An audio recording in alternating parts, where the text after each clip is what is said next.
In this video, we take a brief look at the last topic in our probability chapter, which is expected value.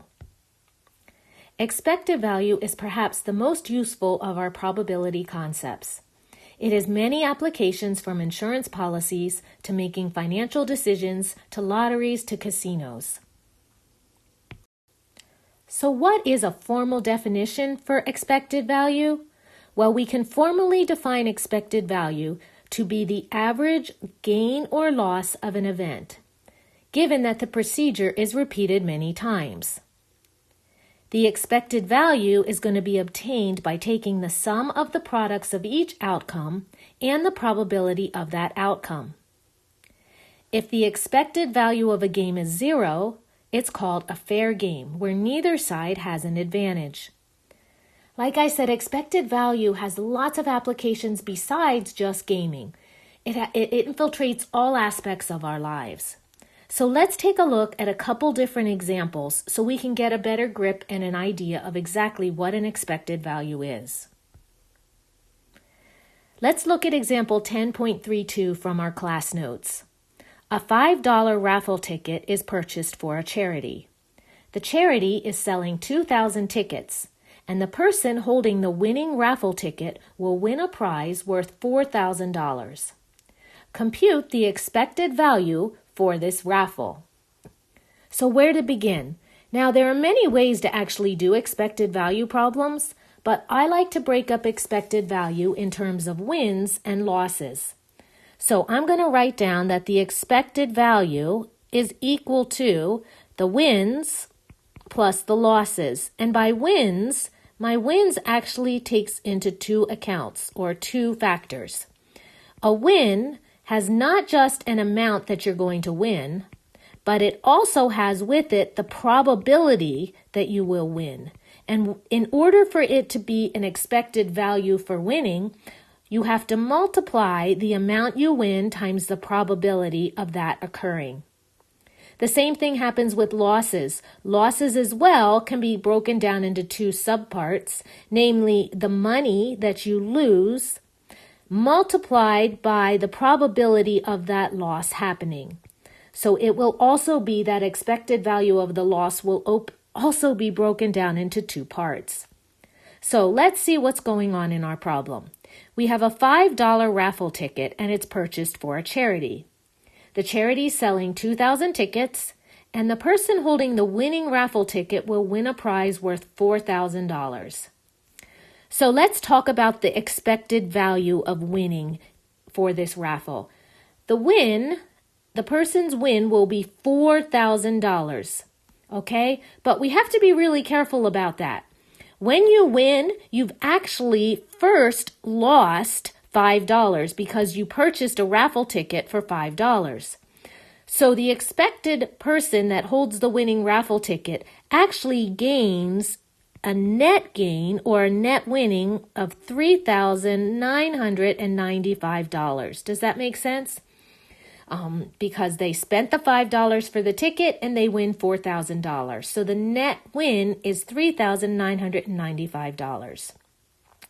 All right, now what's the probability? Sorry about that. So what's the probability of that happening? Well, the probability that this person wins, well, let's see. How many people are going to win? One person will hold the winning raffle ticket, and how many tickets are sold? 2,000. So that means the probability that you are holding a winning raffle ticket is 1 out of 2,000. Thus, the expected value win part is 3,995 times 1 over 2,000.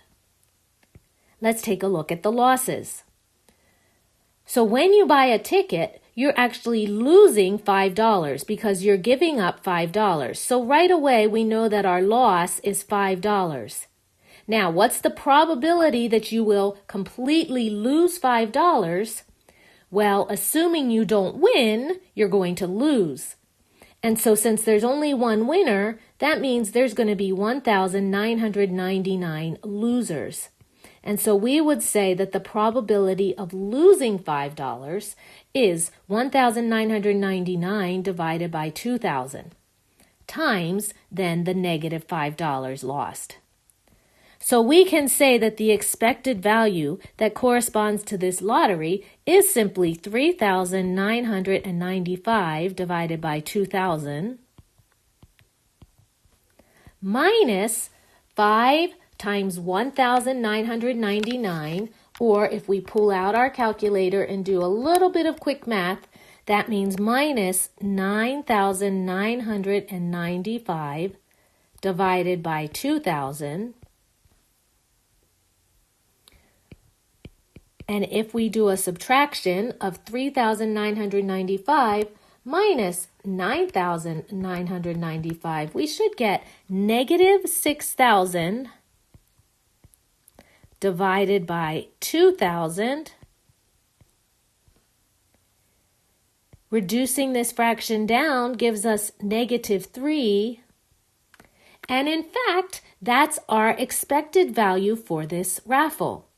We can expect to lose $3. That's what the negative means. We can expect to lose $3 if we play this raffle. This would be called our expected value. Not too bad. Let's take a look at the next example.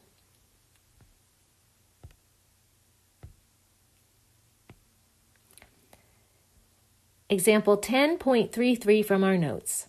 In the game of roulette, a player can place a $5 bet on the number 17 and have a 1 out of 38 probability of winning. If the metal ball lands on 17, the player wins $175. Otherwise, the casino takes the player's $5. What is the expected value of the game in terms of the player or to the player? And then, as a follow-up question, if you played the game 1,000 times, how much would you expect to lose? Okay, so from the perspective of the player, our expected value again can be broken down into the wins and the losses. And so if we're a player in this game, how do we look at our wins? Well, our wins are going to be if we get the metal ball on the number 17. And if we do, we win $175. Now, we placed a bet of $5, so that means our total win amount is $170. Now, what's the odds of us winning? Well, that's 1 divided by 38. The probability of winning is 1 out of 38. How about losing? Well, we place a bet and we lose $5. And when does that happen? Well, a loss happens as long as we don't win. And so the probability of a loss is going to be 37 out of 38 because there's one way to win, and that is land on the 17. So the ways to lose is going to be the complement, which is 37 out of 38 ways. If I calculate this expected value, I'm going to have 170 divided by 38. And then added to that, negative 5 times 37, or if we like, 5 times 37, which is 185. So I'm going to be subtracting 185 over 38. And like denominators, so putting these fractions together, that gives me an expected value of negative 15, because 170 minus 185 is negative 15 over 38. And I'll pull out my calculator. 15 divided by 38 gives me approximately negative 0 point, and rounding to the nearest hundredth, or 2 decimal places, 39. That means that the expected value of the game to the player is approximately 39-cent loss, right? Because it's a negative, so we would expect to lose 39 cents. That's our expected value when playing roulette. If we played the game 1,000 times, then how much would we expect to lose? So if this is the expected value for one play, if we take and multiply this number, 0.39 times 1,000, that tells us the expected loss after 1,000 times. And that's equivalent to moving our decimal 3 places to the right, right? And so that means that we can expect, if we were to play this game 1,000 times, that we should lose on average $390.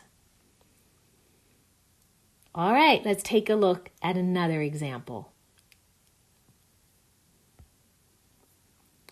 Example 10.34 from our notes. A 40-year-old man in the United States has a 0.242% risk of dying during the next year. An insurance company charges $275 for a life insurance policy that pays a $100,000 death benefit. What is the expected value for the person buying the insurance? Okay, so here's an example, not where we're playing games, but where we're actually talking about insurance premiums and insurance values.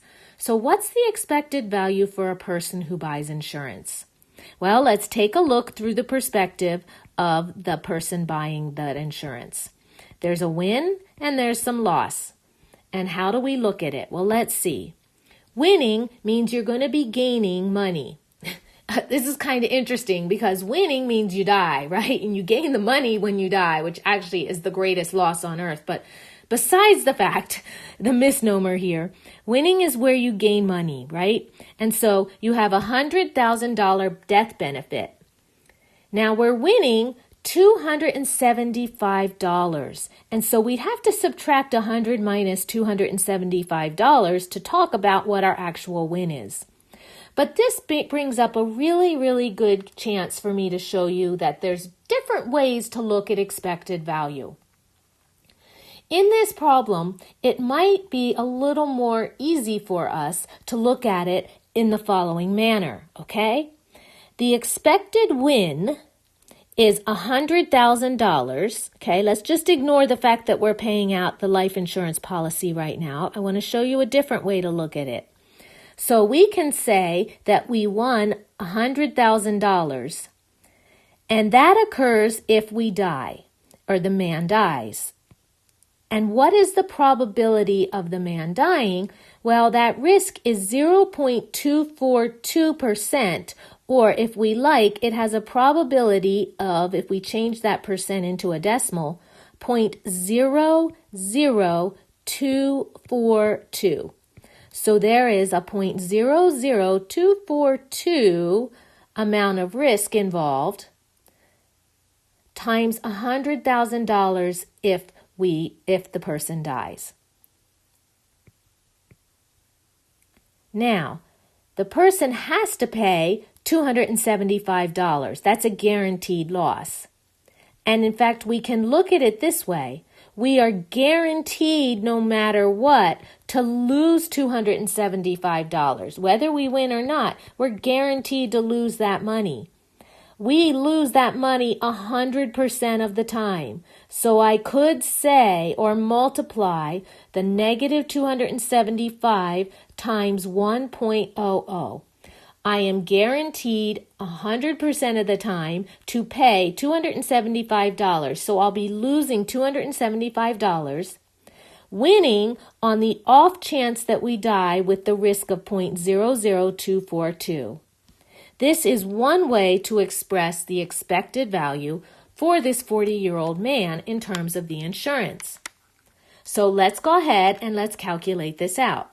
Let's take 0.00242 times 100,000, which means I'm going to be moving my decimal 5 places to the right if I'm multiplying that out, right? So that actually gives me a win of $242 here for this part. And then